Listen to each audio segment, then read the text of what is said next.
This is a podcast about our lived experience, which unfortunately includes infant death and subsequent mental health struggles.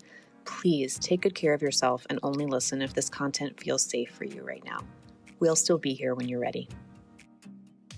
My name is Rob. I am Lila's dad. She was stillborn at 37 and a half weeks in December of 2017.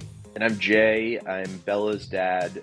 Bella was stillborn at a little over 40 weeks full term in January of 2017.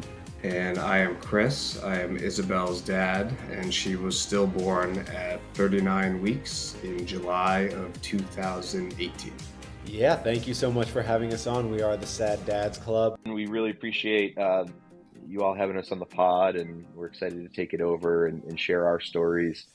Rob, Chris, and I are good friends, and we've bonded through this terrible club that we've no one would ever choose to be a part of, but we're all forced into after the losses of our daughters, Bella, Lila, and Isabel, and we met. Rob and I are best friends from college. We were in each other's weddings, and have known each other for, I don't know, almost 20 years now. And we were introduced to Chris through a mutual friend, in the immediate aftermath of when he and his wife, Sarah, lost their daughter. And we're just grateful for the opportunity to be with you all here around Father's Day, and to share a little bit about our experiences, and to help anyone out there who's trying to navigate life after the loss of a child, either through miscarriage or infertility. Our experiences with stillbirth, and so that's what we like to talk about. None of us are professionals, big caveat there, but we're just trying to do our part to try to raise awareness about stillbirth, and what our experiences have been like navigating the world after the losses of our daughters. Being a lost dad is initially a very lonely journey, unfortunately, for a lot of people, because you immediately put yourself and your feelings and your trauma from the experience aside, because out of necessity, I think that in the immediate aftermath of enduring a stillbirth and losing a child, the dad's focus is on the mom who just lost the child, who is enduring the physical element of it, along with the emotional and spiritual pain. So I think it starts off a little alienating, and you are conditioned, I think, largely to be tough, to be strong, to carry yourself and your family, to make sure that you are the rock, that you are the one who is being steadfastly reliable and emotionally strong, quote unquote, whatever exactly that means. I think just not falling apart and always being there as somebody who can be the one to hold the family up, whatever the family does look like. I think Jay in the intro and Rob just there hit most of the points that I would want to, I guess, talk about.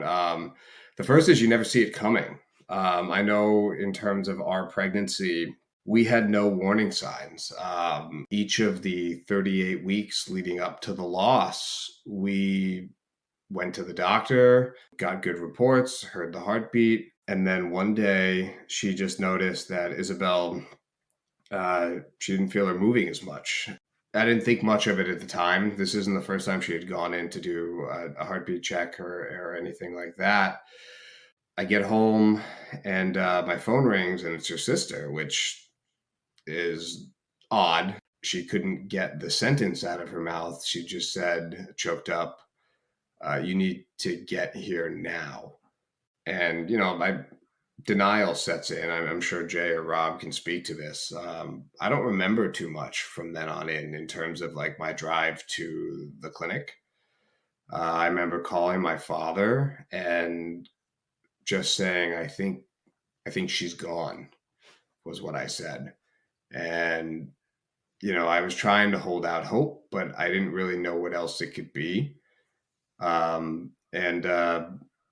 So I get there, thankfully. I don't know how I actually drove a car in that moment. And I'll never forget the look on the face of the front desk receptionist when I told her my name. Clearly she knew I was coming. And that's when I knew. And that was hard. So they escorted me back. I was trying to hold it together and hold out hope. And then they opened the door and I saw Sarah.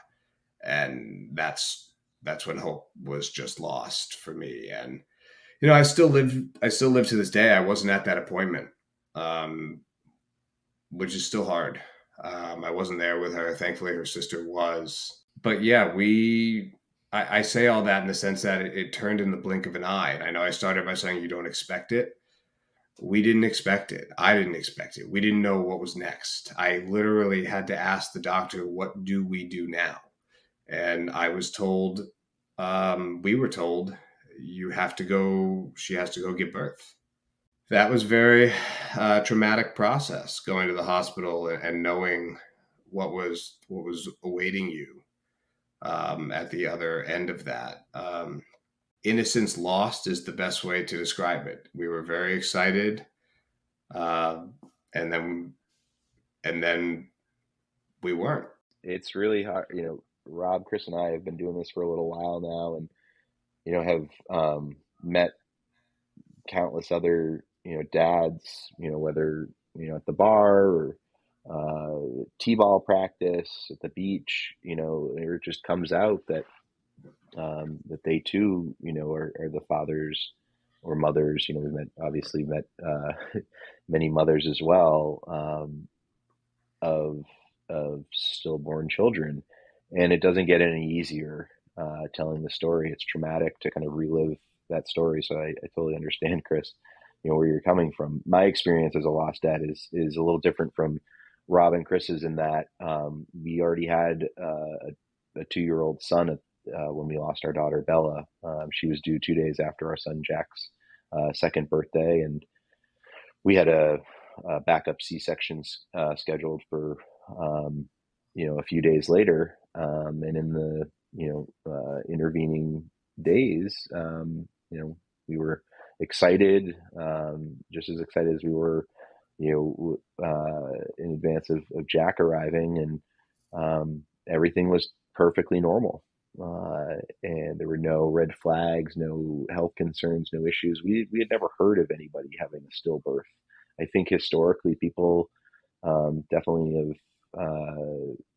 older generations just didn't talk about the loss of babies, of pregnancies, miscarriages, children. It was sort of you bury it deep down inside of you. I remember when we were living in Portland, Maine, right in the city. One of our neighbors, an elderly woman in her late 80s, after we lost Bella, was kind of confused as to why my wife Ellie and I were just so devastated. She had five. This woman, our neighbor, had 5 living children, and another baby that was stillborn, and she just, she knew the pain that we experienced, but she just had never seen anyone express it the way we had. Her husband, who her late husband at the had just said, you just got to kind of bury it and not talk about it, not think about it. I think it was just too painful, and it's incredibly painful. But what we found is that through good friends and family and amazing networks, but most importantly through professional counseling and grief counseling, we've been able to not get through it, not get over it. You never get over the loss of, I don't think you get over the loss of anybody, whether it's a child, a parent, a sibling, or a friend. But you need to find ways to address your grief and to grieve. I think as a society, at least in my social networks, not social media, but in the friends and family that I have, I don't think that and more broadly that we do a good job of letting people grieve. That I think there's an expectation that you take maybe a couple of days off of work for the funeral, and then you're back at it. And 6 months later, you should be over it, right? Things should be better. And so, in terms of being a lost dad, we it was a blessing and a curse, right? Like mostly a blessing, right? We had to, after we came back from the hospital, after Ellie delivered Bella, we had to be parents again. We couldn't kind of just we didn't hide our emotions around our 2-year-old son Jack. Like, he knew mommy and daddy were devastated, but he couldn't understand why. He knew that there was supposed to be a baby that was coming, and that baby wasn't there, but he didn't have the capacity at that age to understand why. But we immediately, upon coming home, we, more for ourselves than anything else. He didn't need it, but we slept on the floor in his room, on an air mattress with all of our, comforters and pillows and everything, for well over a week, weeks, if I'm remembering correctly, because we just couldn't imagine the idea of him being out of our sight. And, he's really what got us through those early, I say days, but minutes, of coming home. He's what we for each other, and for, for our little innocent boy, Jack, it's what we live for.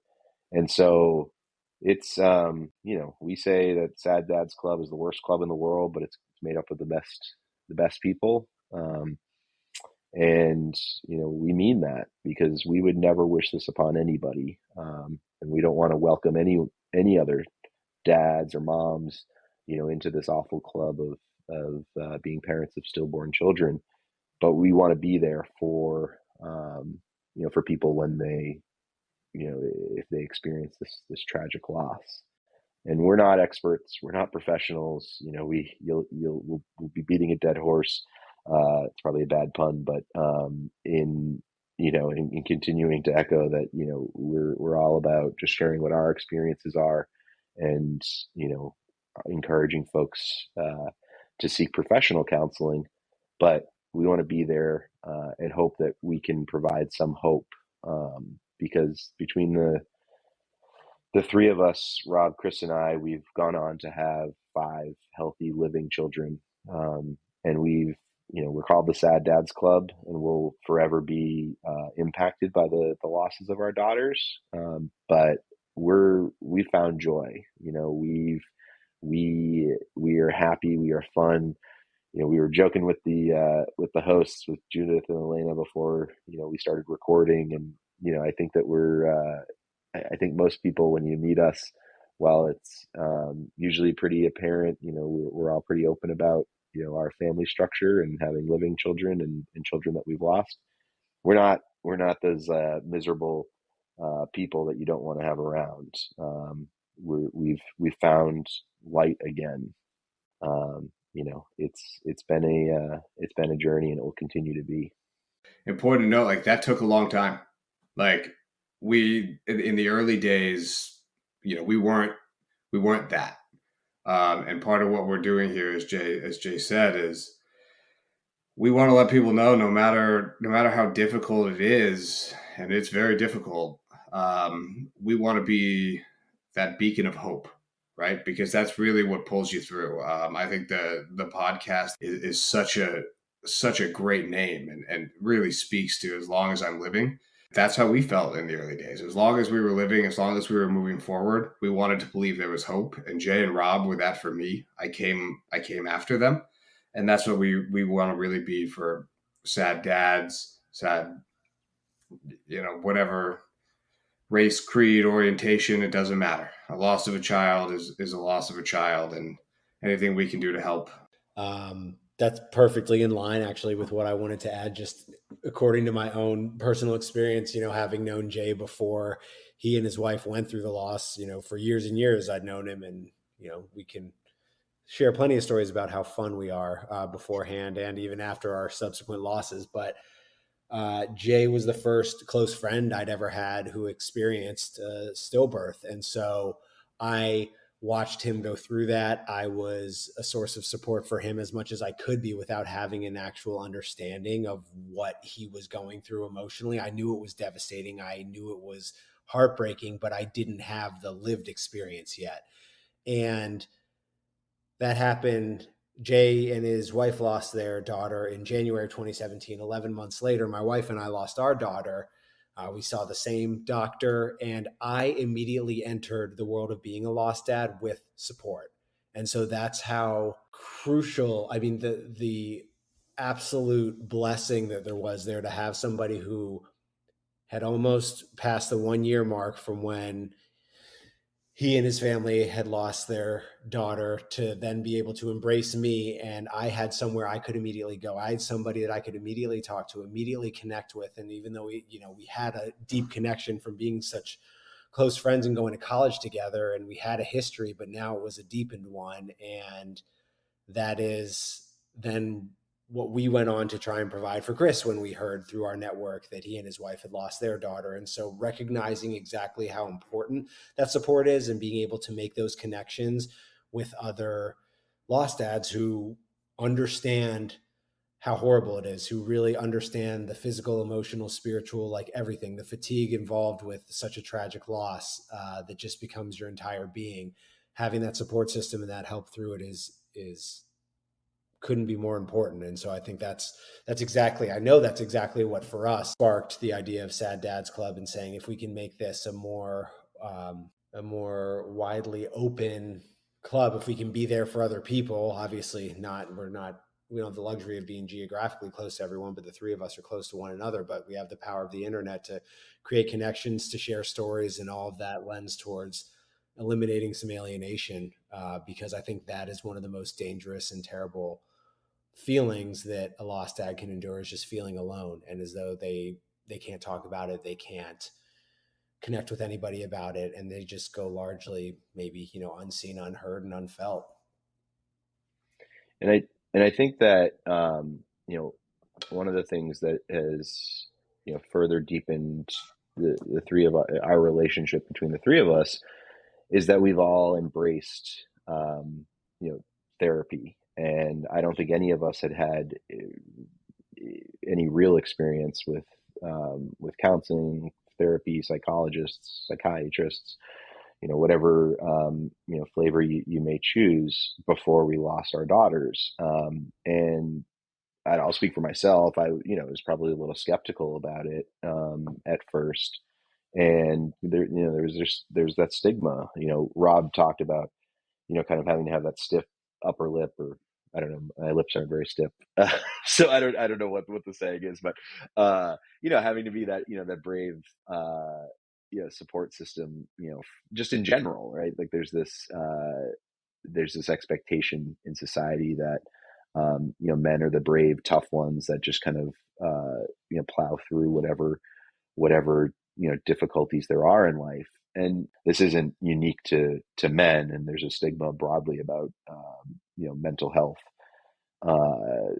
in Western society. But I think what we've all found is just how beneficial that professional support was. And the reality is that it's a financial commitment, and the barriers are pretty high, and it's a burden on families. And so one of the things that we've started down the path on at Sad Dads Club is to form a 501c3 to get nonprofit status, so that we can raise funds for families that don't have the means. And we're all relatively fortunate individuals and families and couple. We all have financial means, but I'll speak for myself in that even having a 2-income household, it was a huge financial burden, because we were going 2-3 times a week for a year plus, and so it's just the way our healthcare system is set up, or historically was set up. This is 5 years ago that we lost Bella. We eventually were able to get reimbursed for some of the funds, but it was a serious financial burden on our family. And so what the three of us are committed to doing, and our wives and our families more broadly, is we want to try to lessen that burden even just a little bit for other families, because we've just all seen how important grief counseling is to the healing process. And I think we all continue to see therapists and counselors in different forms. And while the topic might not be that intense grief counseling that we needed for the days, weeks, months, and years following the loss of our daughters, it's still central to everything and to our mental health. And so I'll speak for myself. It's still a topic of every session that I have and that Ellie and I have in therapy.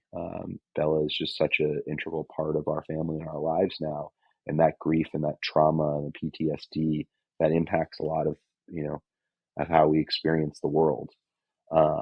So sound like a broken record, but I can't say it enough just how important professional counseling is to navigating life after loss. Seconded.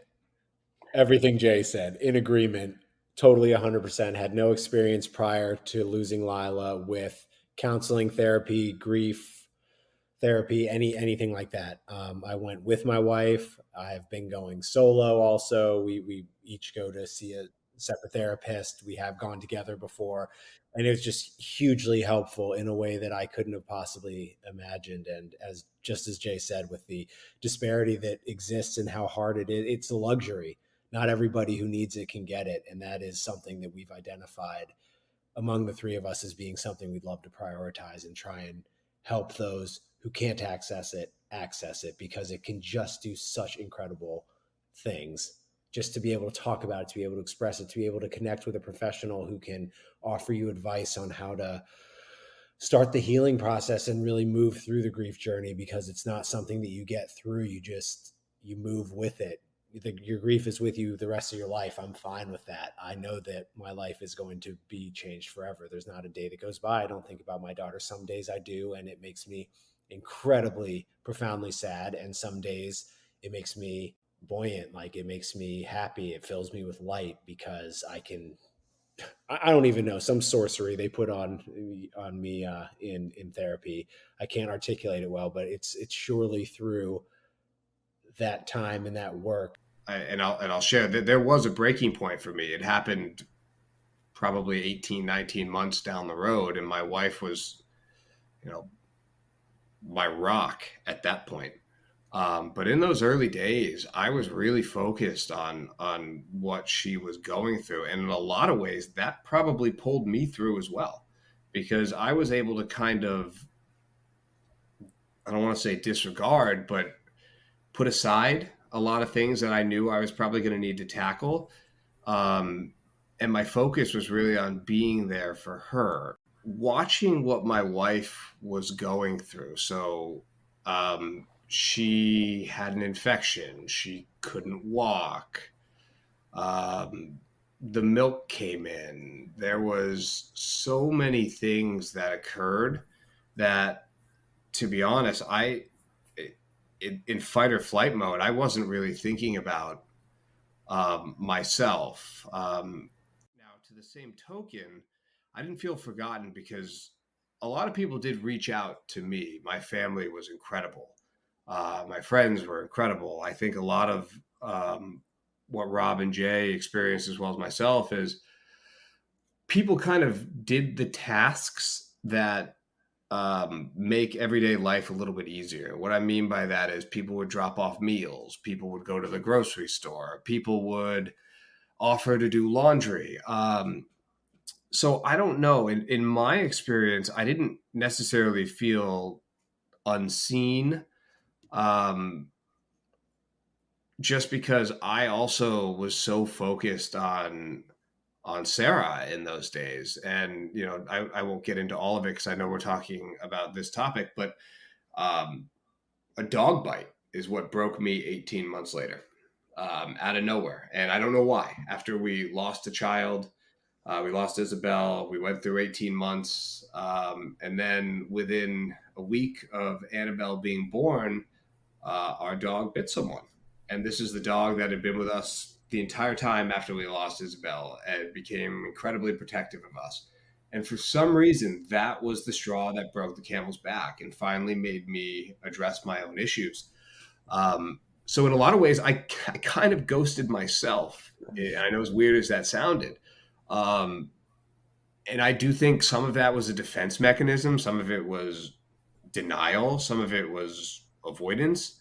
So yeah, and I will let Jay and Rob speak to their own experiences on that. But for me, I didn't really start thinking about that in the early days. There was just so much going on from a physical and mental, emotional, finding therapists. Like, yeah, I mean, in a lot of ways, I ghosted myself, as I said. I didn't see anything that I can remember that resonated with me that was put in front of me. I knew that I had to go to therapy, and I knew that I wanted to because I had heard from Jay that he was like, it's great, it's awesome, it really helps. And he was able to give my wife and me a very specific person, a name of somebody who specialized in this sort of loss. But I think that the packets I saw, the resources, what few of them there were, nothing resonated to me. And I knew exactly where I was going to get what I needed, which was connecting with Jay, which was connecting with somebody who I was lucky to have already had such a deep bond with and who had already gone through it. Like, it was as though everything else was just like, all right, yep, get it out of my way. I know that's not, there's nothing that's going to do it for me in a packet. I don't presume that that's the case for everyone, but I think that largely it really does become the most helpful thing to connect with somebody who understands your experience, especially as lost dads. So Jay and I, me coming from the directly after the loss, like, I could talk to him about what I was going through with my wife or what she was experiencing, and like how did he deal with it, if he dealt with any of the similar instances. And so any resources that I saw, I kind of immediately discarded because there was no connection to them whatsoever. And again, I was lucky enough to have this pre-existing connection, and I knew that that's where I was going to get what I needed, because reading off of a pamphlet, and nobody told me like, hey, there's this group of guys who actually have this thing, you should check it out. That may have resonated with me. And I think that, again, going back and being a little self-promoting here, like, that's what sparked our interest in expanding this and creating something where we could be that resource of like, oh my goodness, like, this is very nuanced, this is specific to me, because there was nothing even close to that I was shown.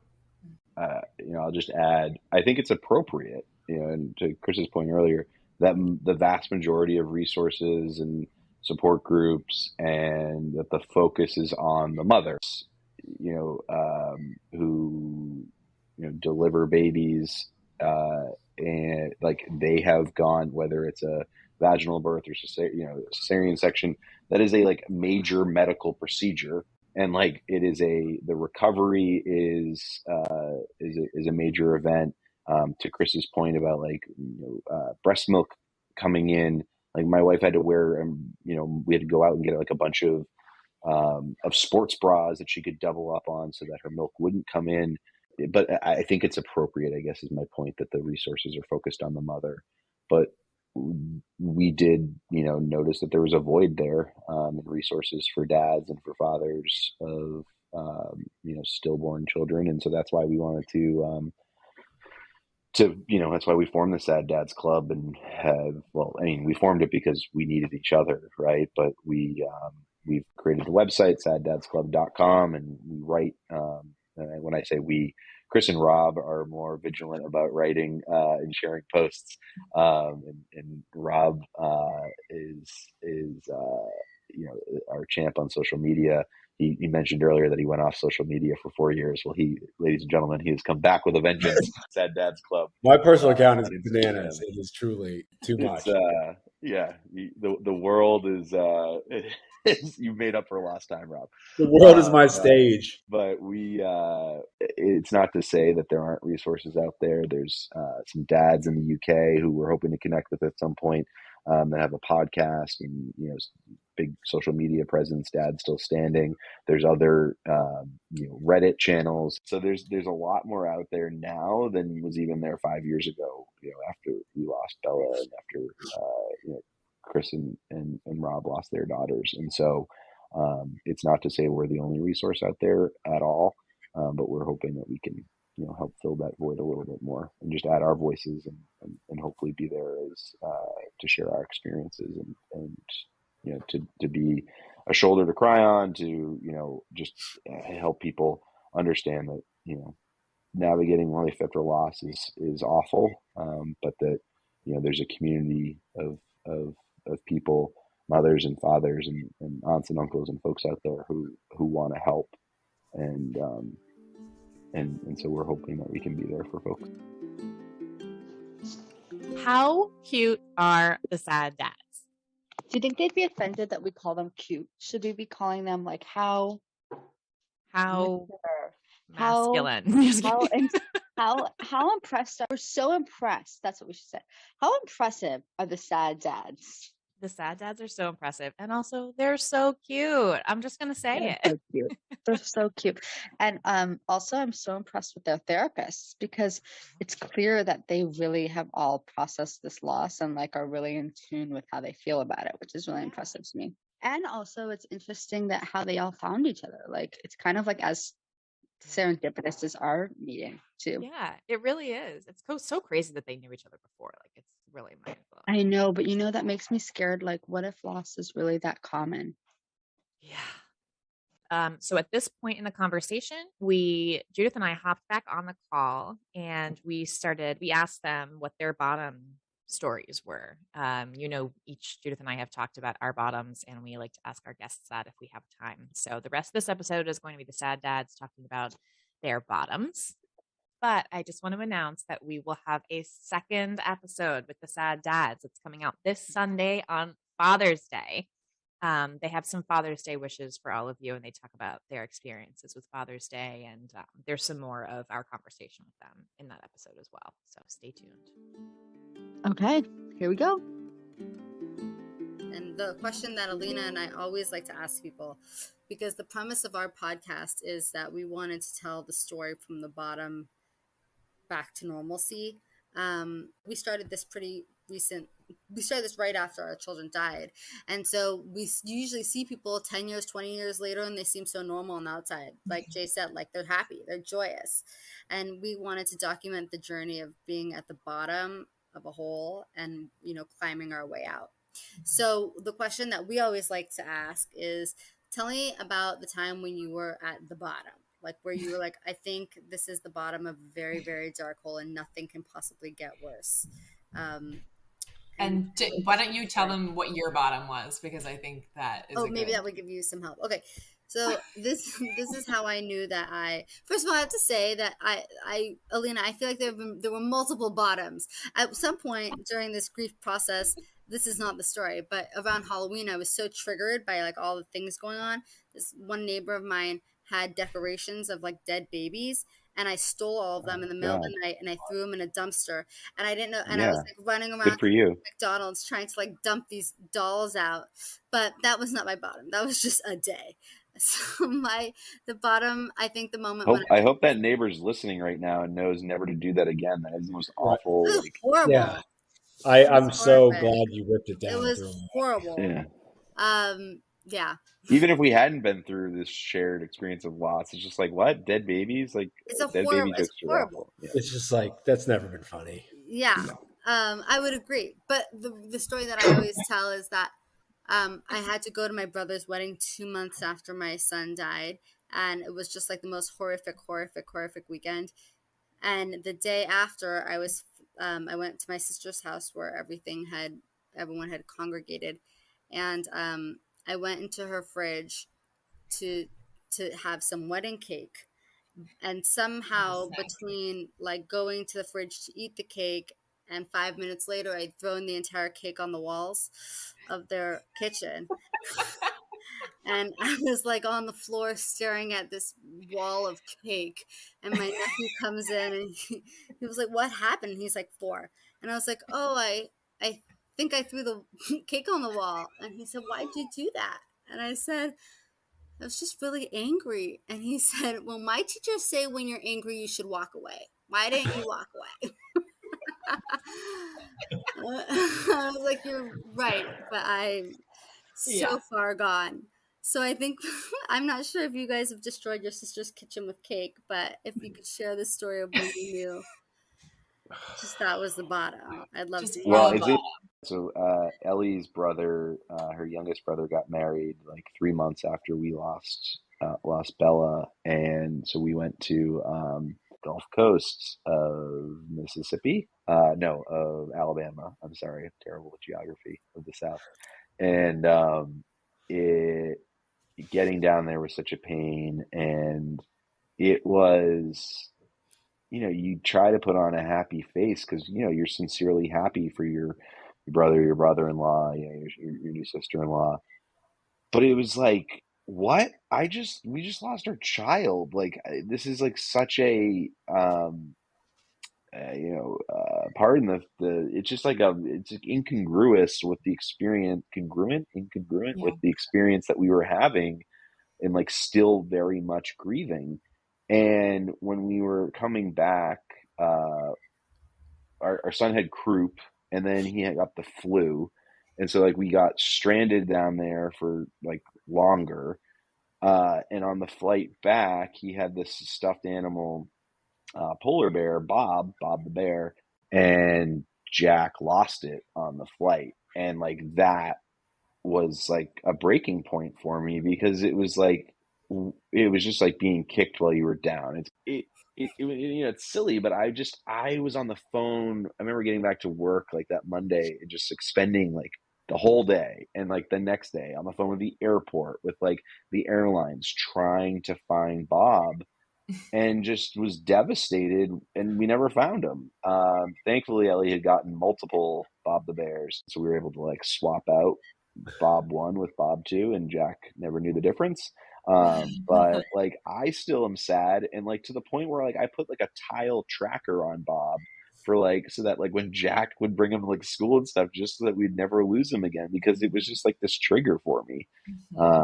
Anyway, more than you wanted to know, but that So was your bottom is losing Bob the bear at the airport. yeah, exactly. That was started at the bottom. Now I'm here. So, I mean, I guess I'll go next. But alluding to what I said earlier, that I found personally the 6-month mark to be incredibly difficult. Now, I think there's many reasons for that, but the holidays were my bottom. The first holidays after losing Isabel were brutal. This was kind of the first trip we had taken to see family in any meaningful way. My brother got engaged on Christmas Day, which, his wife is amazing. We love her. My relationship with my brother is fantastic. But as Jay said, when he talked about the wedding, it's so hard to be positive on a landmark day like that after losing a child. And you want to be there so badly. And it's just, it's so hard. And that day really hit me, because I didn't feel like I could be there to the level I wanted to be on such a monumental day for my brother. And that's always hurt. And he very he understood, right? Like he didn't put any pressure or obligation on me to like make me be happy, but you still that's when I realized, and didn't tackle it, as I said, but that's when I realized just how quote unquote broken I really was. It's like I don't have any joy on this first holiday, because I'm like, this is supposed to be the first Halloween, as you had just talked about. This is supposed to be the first Thanksgiving. This is supposed to be the first Christmas. That was, so I would say holidays after the first year were generally my loss, my bottom. Because it was just impossible to be happy as much as I wanted to be. Yeah, I guess that's what I would consistently throughout the year, just specific landmark holidays. sometimes the happiest days are the saddest days, you know? Like on sad days, I feel like the whole world is kind of glum, but when everyone else is happy and you realize that your life is shit, it's it's like harder. It's much harder. Yeah, But yeah. Well, we talk about this, and Rob wrote a good article about it. We've discussed it internally. The world moves on, right? Like they get what we like. What I like to say, what we like to talk about is they get tired of your grief. Is what it feels like, at least. And I don't think anyone would admit that to themselves. They certainly wouldn't admit it to you. But eventually, people just want to get back to their own life, and it's very hard to be there for somebody who's in that level of grief. It takes incredible family, incredible friends, and that's probably for a different podcast at a different time. But I don't envy the task of people who have to do it. So I say this with very little judgment. I don't think I would have known what I know what I know I wouldn't have known what to do before living this. And I try to remember that when I'm judging other people's actions through this. And let's be frank, it's tough not to judge when you're going through it because you feel like you're in the pits of hell. But you're spot on. Like the happiest days can be your saddest. And it's just it's a weird cycle after you go through something like this, and anything can trigger you. I'm done. You're up. In the first year following losing Lila, there were 3 pregnancies in our family. And that pissed me off so much. There was just 3 different pregnancy announcements, 3 different belly bumps that were growing, 3 separate constant reminders that people, and again, we were having trouble conceiving still. And so the very real potential of not being able to get pregnant again, it just felt like it was shoved in our face. And I get that the world is not supposed to stop, and that our family who are at the age, these family members who are at the age where this is what people do when they want to expand the family. This is the time. It's not as though I was mad because I was like, how dare you be trying? But it was just so hard. Like I can recall the feeling of like the physical weight after the first announcement, the second one, and then the third. And the first one was from my sister, who could barely even get it out on the phone. And because she was so oh my God, I can't not tell him next time he sees me, he's gonna know. I know she waited till the last minute. And I think this 2 subsequent announcements are just kind of it's just this weight, these bricks just added onto my insides, and I fell into such a deep depression I've never seen. And I was pouring a couple extra drinks at the end of every night, and I was pretty reliably waking up feeling like shit. Mm-hmm. Physically, because I was drinking certainly more than my doctor would have recommended. And I was giving myself an excuse because I was like, I don't fucking care. I am so upset, and so I wanted to numb myself. And so I was using very obviously alcohol, and cheap alcohol at that. I think, Jay, you were like, no more plastic liquor bottles for you. And I think one day you actually came over, you're like, oh, I'm glad to see the plastic liquor bottles are gone. So I thought it's I felt like I was regulating myself as much as I needed to, because it was in the evening. Yeah. It wasn't like I was getting up, ripping a shot or anything. I was so I felt like I was in control still, but I also knew, because I would wake up very much looking at the bottle being like, oh wow, it was way more full last night. I was draining that bottle, and I was totally giving myself an excuse to do so. And but I think it's important to share, Rob, that you've the pendulum has swung the other way now. Oh yeah, being hungover with a 2.5-year-old, it's impossible. But I was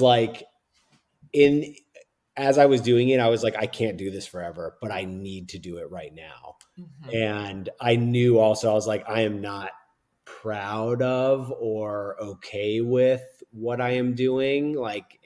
But I got to see it through, and this is the only thing that's offering not even like as much relief as I wish it would have, but like a sliver of relief. And that's all I was looking for, is I needed something. And it's a coping mechanism. You were like, exactly. I'm not coping. Here's how I can cope for the next 3 hours. Right? And I knew like, this is bad. Like this is not a healthy way to deal with what I have right in front of me, but I'm going to do it anyway. I had the conversations over and over with myself. But yes, pendulum has swung the other way. Not to say I don't drink. I love a good libation here or there in moderation, but I haven't really talked that openly about that very much. But there's no chance that anybody who saw the rate at which it was being consumed by one individual, me, would be like, oh yeah, he's probably got things totally under control. It's like, no, there's no chance of that. No. And not to make this a podcast about addiction and recovery, but like I was seriously concerned about Rob because I had lost my best friend from high school, from middle school, to an overdose because he had started, drinking too heavily, and then he started going to heavier, drugs. And so I was like terrified that like Rob was going to head down that path that I had just seen, my other best friend in the world, end terribly. And so like, it was like a half joke when I would say like, oh good, there's no plastic bottles around. Cause like, I had lived that before. And,